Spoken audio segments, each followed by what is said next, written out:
Ladrillos y bloques. Ladrillos.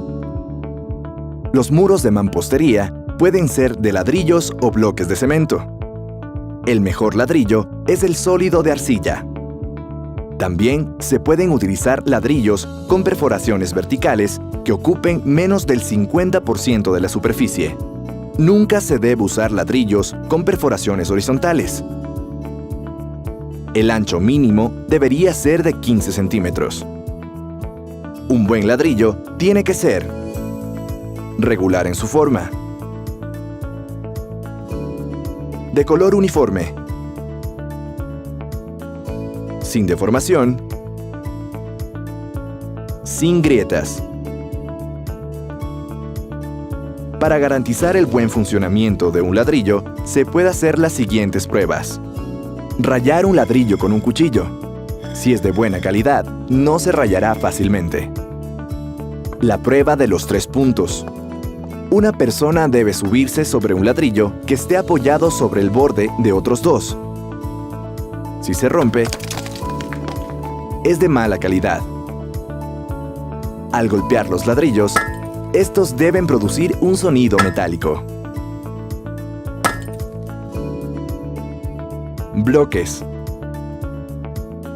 Un bloque de solo 2 celdas no tiene la rigidez suficiente para soportar un muro. La mejor elección es el bloque con 4 o 3 celdas. La superficie de las celdas no debe ser mayor al 50% del bloque. El ancho de los bloques determina la rigidez del muro.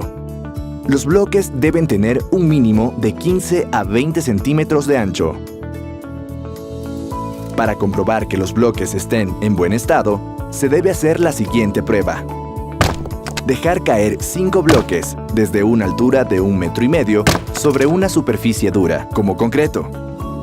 Si entre los 5 bloques existe solo una rotura, ese juego de bloques es admisible. Si hay más de una rotura, esos bloques no son aconsejables para la construcción. Los bloques deben ser curados y almacenados bajo una lona y a la sombra. No se debe comprar ni usar los bloques antes de que terminen su proceso de curación, ya que si se exponen directamente al sol antes de este proceso, el bloque se secará y se volverá más endeble, porque el agua de la mezcla se evaporará.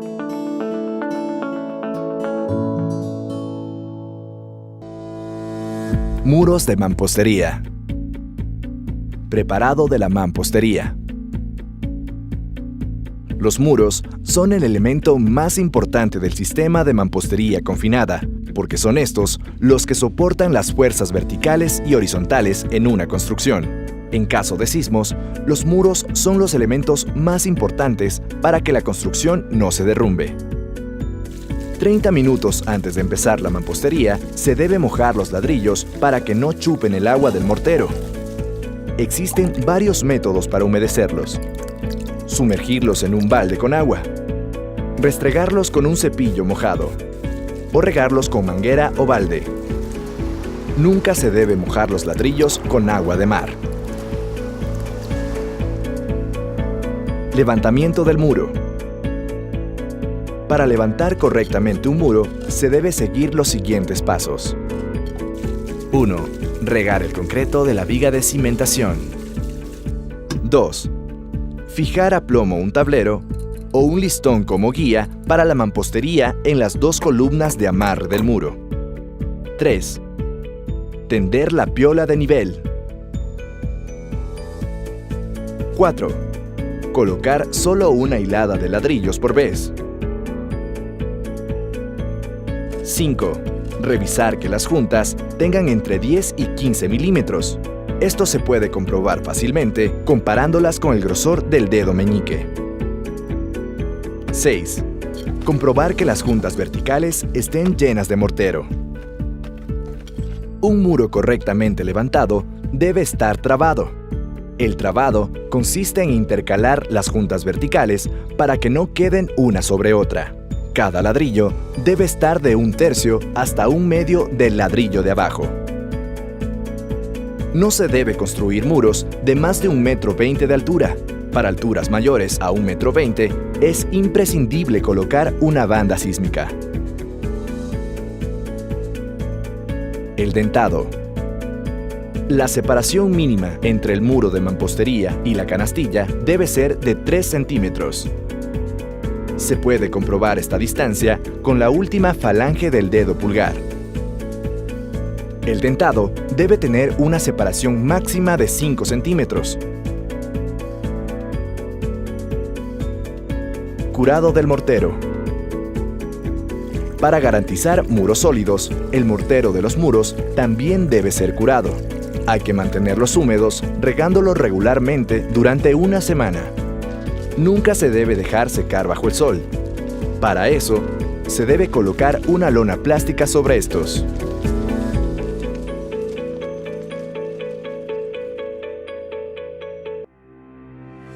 Bandas sísmicas y refuerzos.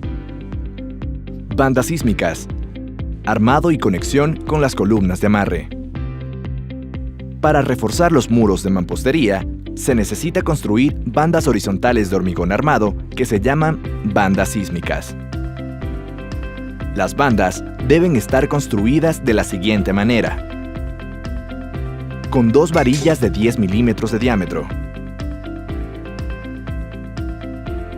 con estribos de 6 milímetros de diámetro, colocados cada 15 centímetros. El alto de la banda no debe pasar de 10 centímetros.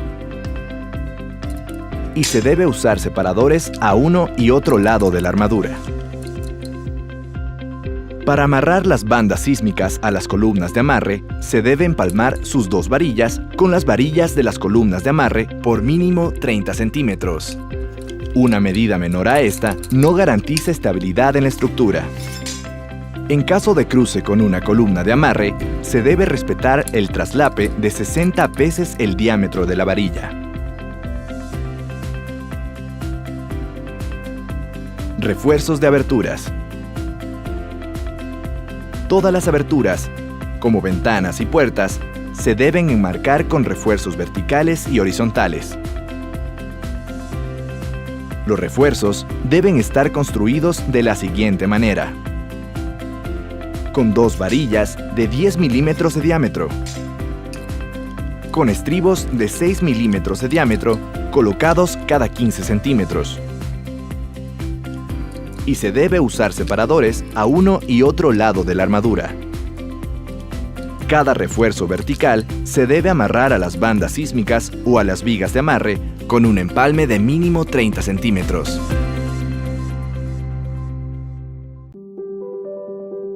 Techo liviano. Estructura de soporte. El techo está conformado por los siguientes elementos: las cerchas, las correas, el arriostramiento, las culatas, el recubrimiento. Las cerchas, las correas y el arriostramiento pueden ser de acero o madera. En este caso, se trabaja con perfiles de acero. Arriostramientos. El techo también tiene que resistir las fuerzas verticales y horizontales en caso de vientos o movimientos sísmicos. Las fuerzas horizontales son soportadas por las cerchas en una dirección y en la dirección perpendicular por elementos diagonales llamados arriostramientos.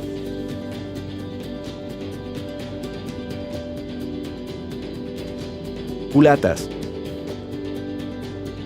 Las culatas completan el espacio entre el techo y la viga de amarre.